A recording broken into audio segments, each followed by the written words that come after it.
Alors le Seigneur, il a pour eux une parole. Malheur à vous qui riez et qui pleurez, malheur aux hommes qui diront du bien de vous, malheur aux hommes qui diront du bien de vous, riches là, qui dirigeaient le monde et qui le mettaient sous vos pieds, malheur aux hommes qui diront du bien de vous. Donc ça veut dire, si on dit du bien de ces hommes-là, de ces gens-là qui écrasent le monde, eh bien ça veut dire qu'on se fiche du monde et qu'on est d'accord avec les grands de ce monde pour que, eh bien, le monde soit écrasé. Et le Seigneur, il le dit bien dans sa parole. Malheur aux hommes qui diront du bien de vous, car c'est ainsi qu'agissait leur père à l'égard des faux prophètes. Luc 6, versets 20 à 26. Et on voit aujourd'hui dans la pédophilie ou toutes ces choses-là, eh bien, les gens aiment ceux, eh bien, qui abusent de leurs enfants. Et ils les défendent. Parce qu'ils ont préféré César. On veut que César règne sur nous. On veut Barabbas. On ne veut pas du Christ. Les hommes aiment ce qui est, eh bien, du monde. Et ils écoutent, eh bien, ces gens-là. Parce qu'ils font partie du monde. Ils reçoivent même des médailles pour ça.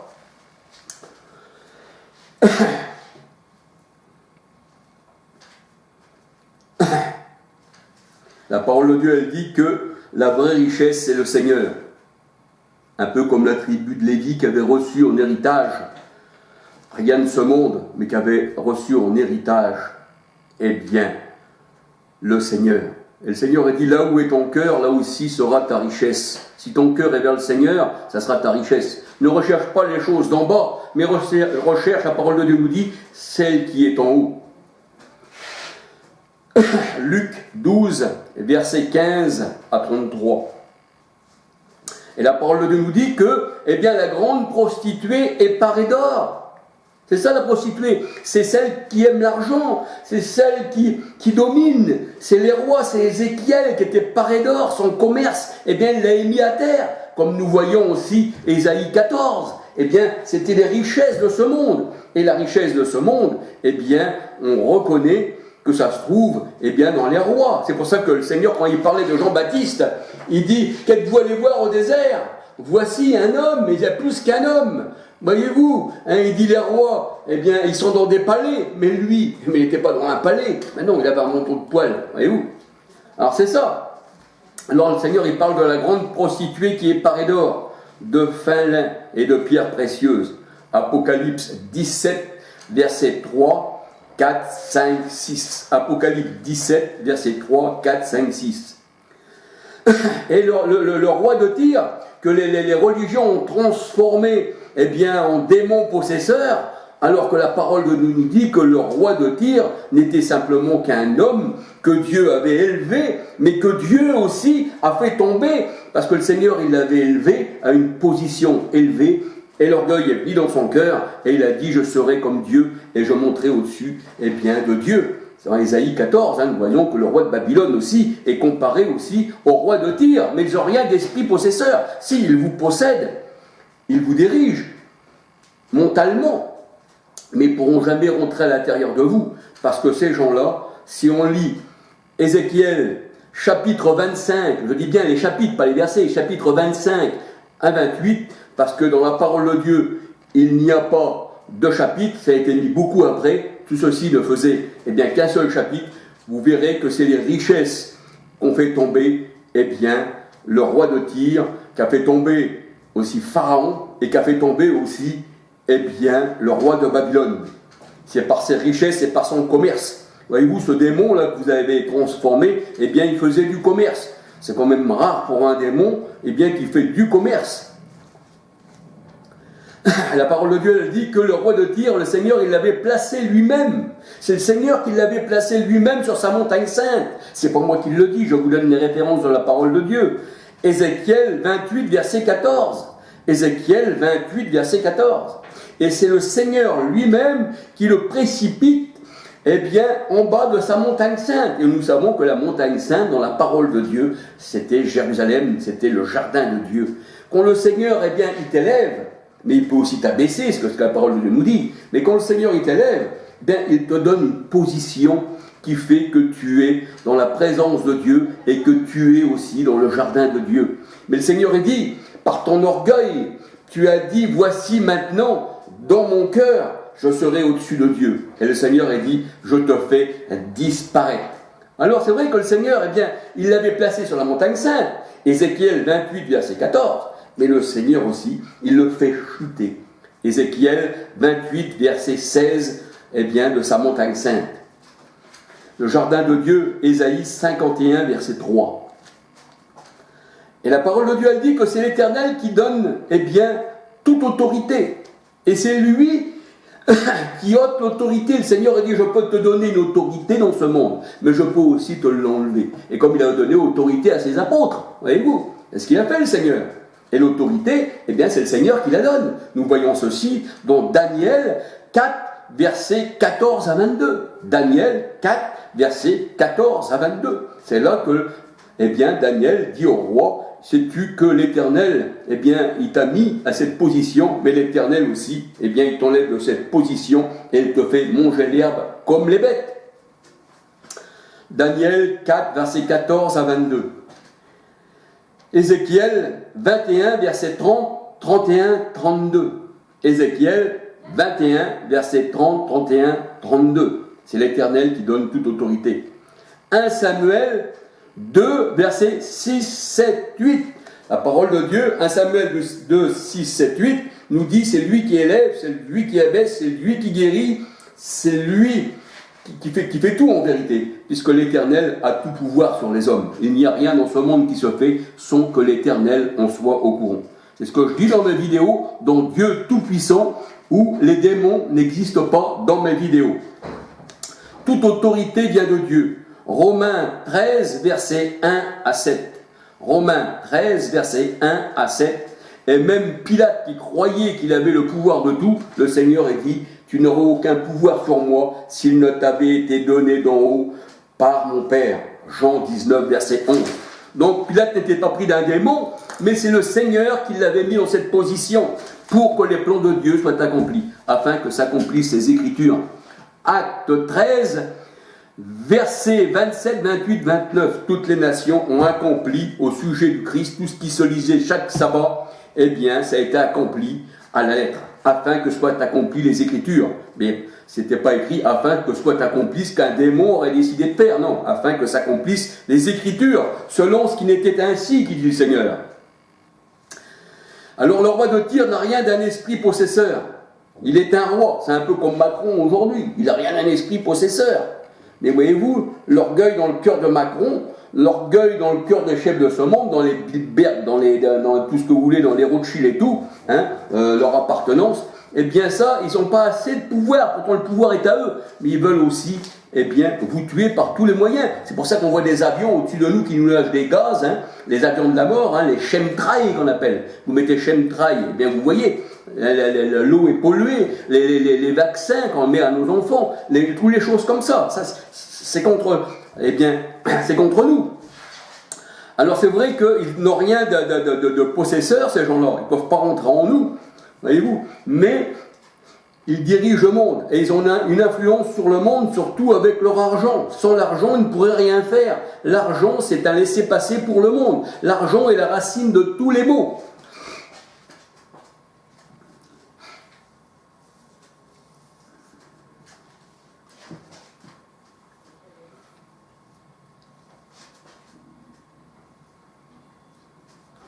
Alors voyez-vous, ce roi de Tyr était un homme qui se prenait pour Dieu.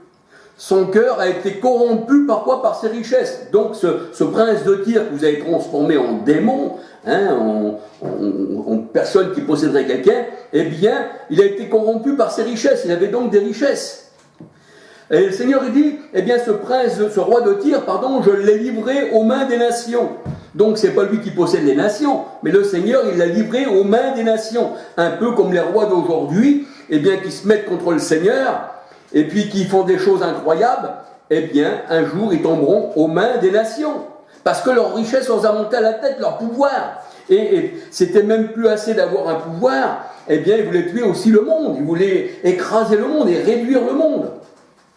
Alors le Seigneur a dit, le roi de Tyr, je l'ai livré aux mains des nations. Alors je trouve ça étrange pour un démon d'être livré aux mains des nations, au lieu de posséder les nations. Et la parole de Dieu, elle dit, il meurt sous l'épée des coups. Sous les coups. C'est-à-dire ce roi de Tyr, il meurt sous les coups. Alors, expliquez comment un démon peut succomber sous les coups du monde. Au lieu de posséder le monde, c'est lui, eh bien, le roi de Tyr qui succombe sous les coups. Le Seigneur, il l'a livré à cela. Et le Seigneur a dit, et en face de ton meurtrier, hein, diras-tu, je suis Dieu. En face, pour le roi de Tyr, le Seigneur a dit, eh bien, en face de ton meurtrier, diras-tu, je suis Dieu. Et vous, là, le roi de Tyr, là, eh bien, il subit, mais il ne fait pas subir, là. Il a fait subir au départ parce qu'il avait de la richesse, mais en dernier lieu, il subit les nations. Et en face de son meurtrier, dira-t-il, je suis Dieu. Ézéchiel 28, versets 6, 7, 8, 9, 10. Ézéchiel 28, versets 6, 7, 8, 9, 10. Et ce roi de Tyr, il faisait du commerce. Il faisait du commerce. Le Seigneur a dit par ton commerce. Et là, nous voyons eh bien, que la grande prostituée aussi, elle faisait du commerce. Et ça, ce sont des rois des richesses. Apocalypse 17, 11. Ce sont des rois qui se sont ligués contre le Seigneur. Alors, ils faisaient du commerce. Et ils avaient donc besoin de richesses. Et s'ils faisaient du commerce, c'est qu'ils avaient besoin d'appartements, c'est qu'ils avaient besoin de manger et qu'ils voulaient la gloire. Étrange, quand même, pour des démons possesseurs. Ézéchiel 28, versets 4, 5, 13, 18. Ézéchiel 28, versets 4, 5, 13, 18. Et la parole de Dieu nous dit, eh bien que ce roi de Tyr, il est un homme, mais il n'est pas Dieu, il n'est rien du tout. Ézéchiel 28, verset 1, 2. Et c'est son cœur qui a dit, je serai Dieu, je monterai au-dessus de Dieu. Un peu comme, eh bien, un peu comme Ésaïe 14, pour le roi de Babylone, qui se trouvait aussi dans le jardin d'Éden, et comme Pharaon, Ézéchiel 31, qui se trouvait aussi dans le jardin d'Éden. Il y avait beaucoup de monde dans le jardin d'Éden, voyez-vous, il y avait même toute l'armée de Pharaon. Lisez Ézéchiel 31, tout en entier, vous verrez que l'armée de Pharaon, tout ça était eh bien, dans le jardin d'Éden. Avec bien sûr Adam et Ève, le serpent, comme vous dites, alors que vous ne savez même pas qui est le serpent, que le serpent c'est les hommes, le grand dragon. La parole de Dieu nous dit, le grand dragon, avec cette tête et ses cornes et ci et ça, ce sont les hommes, ce sont des rois. Ça n'a jamais été des esprits possesseurs, c'est les enfants de la chair.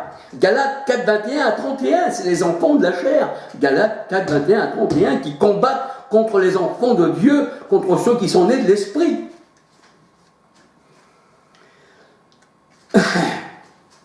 Alors là, voyez-vous, si vous prenez Ézéchiel, si c'est un esprit possesseur, et que vous prenez Ésaïe 14, le roi de Babylone, si c'est un esprit possesseur, ici ça ne fait plus un esprit possesseur qui vous posséderait, mais là ça fait déjà deux, voyez-vous. Ça en fait déjà deux.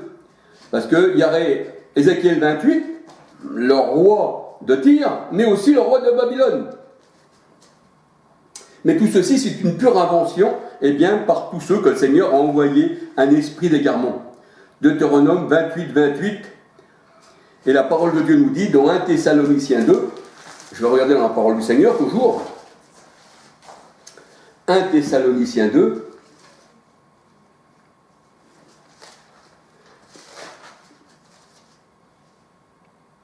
Thessaloniciens 2, 10, pardon, 2 Thessaloniciens, pas 1 Thessaloniciens 2, non, c'est 2 Thessaloniciens 2, 10, 11. Aussi Dieu leur a-t-il envoyé une puissance d'égarement pour qu'ils croient au mensonge, afin que tous ceux qui n'ont pas cru à la vérité, mais qui ont pris plaisir à l'injustice, soient condamnés. Et les sacrifiants sont déjà condamnés. Parce que quand le Seigneur Jésus-Christ est venu il y a 2000 ans, il a vaincu le monde. Jean 16, 33. Voyez-vous ? Alors, vous croyez à ces choses-là. Mais le Seigneur a dit non, vous ne croyez pas, ce sont des hommes. À part moi, il n'y a pas d'autre Dieu, et il n'y a pas d'autre force, à part moi, qui puisse faire le bien et le mal. Amos 3,6. Y arriverait-il un malheur dans une ville sans que l'Éternel en soit l'auteur ? Regardez dans mes caméras, les démons eh bien, n'existent pas dans mes vidéos, et Dieu Tout-Puissant. Et regardez aussi le bouc émissaire. Je parle de ces sujets, avec la parole de Dieu toujours. Alors ceux qui lisent Ésaïe 14, 4 à 23, le roi de Babylone, eh bien le roi de Babylone est le symbole de tous les rois du monde, de toutes les richesses, comme le prince de Tyr, comme Pharaon. Ézéchiel 31, versets 2 à 18. Pharaon, Ézéchiel 31, versets 2 à 18.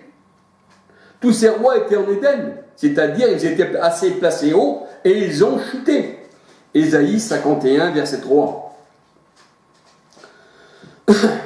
Alors le roi Salomon recevait 666 kilos d'or. C'est pour ça que le 666, ça représente la richesse. Le roi Salomon a consulté Hiram pour la construction du temple. Hiram est le symbole des richesses du monde. Il symbolise la franc-maçonnerie, il symbolise la pyramide, il symbolise la franc-maçonnerie, il symbolise les rois de ce monde, toutes les richesses de ce monde. Ce qu'on appelle les enfants de la veuve. Les enfants de la veuve, eh bien ceci c'est la franc-maçonnerie. 1 Roi 7, versets 13 à 40. 1 Roi 7, versets 13 à 40. C'était un bâtisseur. Et c'est pour ça que, eh bien, les bâtisseurs, eh bien, ont rejeté la pierre angulaire principale, la parole de Dieu nous dit. Acte 4, 11, 12. Ils ont voulu bâtir, mais sans Christ.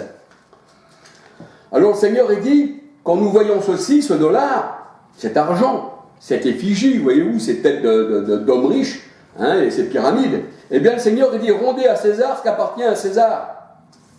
Parce que ça leur appartient. Matthieu 22, versets 19 à 22. Matthieu 22, versets 19 à 22. Alors la parole de Dieu, elle dit que toutes les religions ont pour père le diable, c'est-à-dire la franc-maçonnerie, les jésuites, tout vient de là, c'est le triangle. Vous n'êtes pas greffé sur Israël. Le Seigneur a dit, si la racine est sainte, les branches le sont aussi. Mais vous êtes greffé carrément, même pas greffé, vous êtes carrément la souche de Rome. Donc vous êtes malsain et les branches sont malsaines.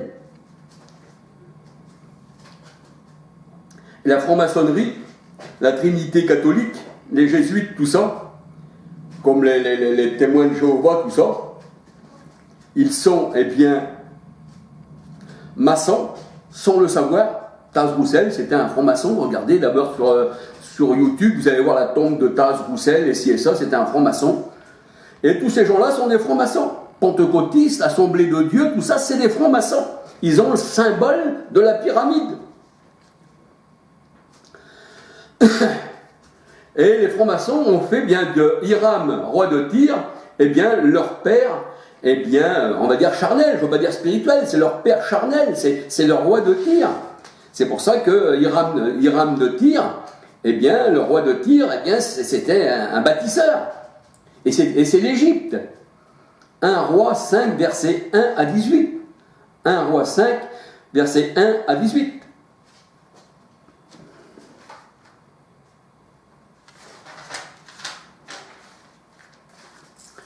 Alors il est toujours bon de parler de la parole de Dieu. Et il est toujours bon d'analyser les choses.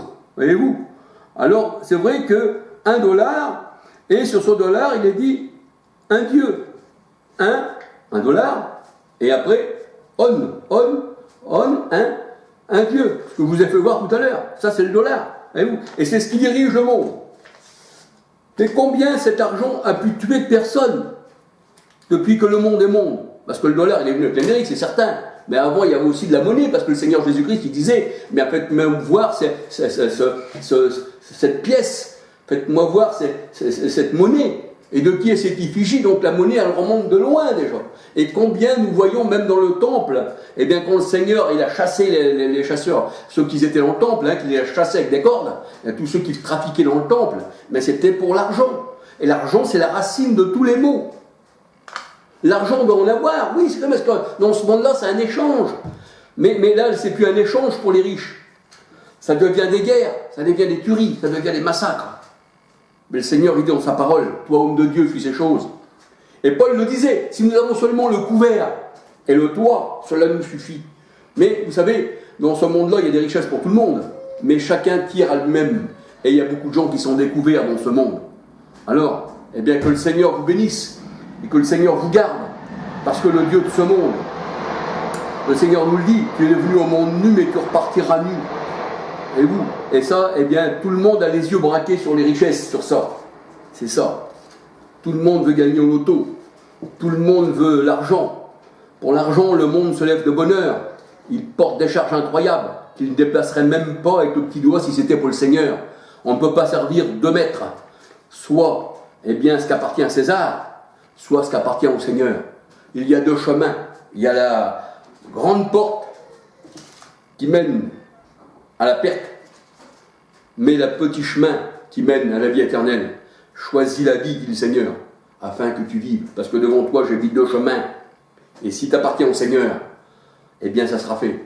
Parce que, normalement, dans ta pensée, tu suivras comme ceci le chemin qui mène à la vie éternelle, parce que tu es destiné à la vie éternelle. Pour ça, le Seigneur Jésus dit dans sa parole, j'ai d'autres brebis, elles entendront ma voix et viendront aussi. Alléluia. Donc aujourd'hui, nous voyons que ce qui dirige le monde, c'est les richesses. Et la richesse, elle perd ceux qui s'en servent. Le Seigneur a dit, celui qui prend l'épée périra par l'épée. Ta richesse t'emmène à la mort. Parce que tu as dit, comme le roi, eh bien, le roi de Tyr, voici, eh bien, je veux monter au-dessus de Dieu, je suis avec qui beaucoup de richesses. Le Seigneur a dit, je te jette à terre. Et où tu es jeté à terre. Tu ne peux pas chercher, eh bien, la richesse terrestre et la richesse céleste. Tu ne peux pas marcher sur les deux chemins ensemble. On ne peut qu'on va à la chasse. Moi, je ne dis mais pas à la chasse, parce que j'aime pas tuer les bêtes. Mais les gens qui vont à la chasse ne peuvent pas à la fois tirer sur le lièvre et tirer aussi, eh bien, sur le cerf. Il va soit tirer sur l'un, mais il haïra l'autre. Voyez-vous ? Mais le Seigneur, il dit, toi, là où est ton cœur, là aussi sera ta richesse. Alléluia. Gloire au Seigneur. Que le Seigneur vous bénisse. J'essaierai de faire encore, eh bien, une petite vidéo à la gloire du Seigneur. Je voulais dire ce qui se passe aujourd'hui. Eh bien, c'est parce que le monde est maudit. Le Seigneur, il dit, voici, mon royaume n'est pas de ce monde.